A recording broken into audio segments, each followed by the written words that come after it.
Hello guys, welcome to my channel. Today we are going to see how to manually turn disk write caching on or off in Windows 10 or Windows 11 computer guys.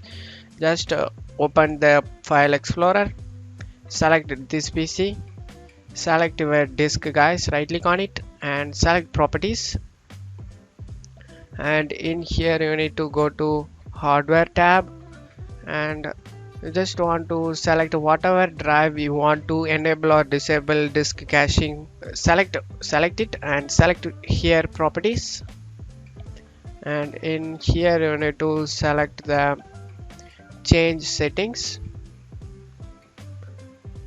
In here you need to select the policies tab, and here is option guys, write caching policy.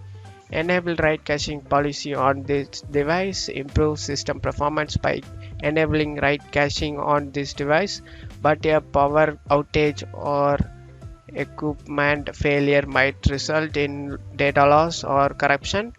If you want to enable it, you just want to check mark it, and if you want to turn off Windows write caching buffer flashing on the device, you just want to click here enable guys.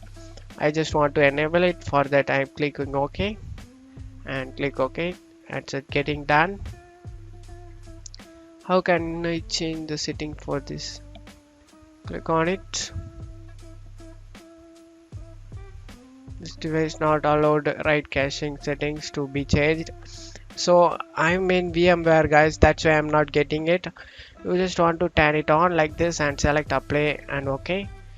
Windows could not change write caching setting for this device. I'm using VMware version Virtual Machine guys, that's why I'm not can't able to enable it. You just want to enable it and select OK, and after getting done, that's all you have to do it guys. That's it for today's video guys. Give me a like and subscribe. Thank you.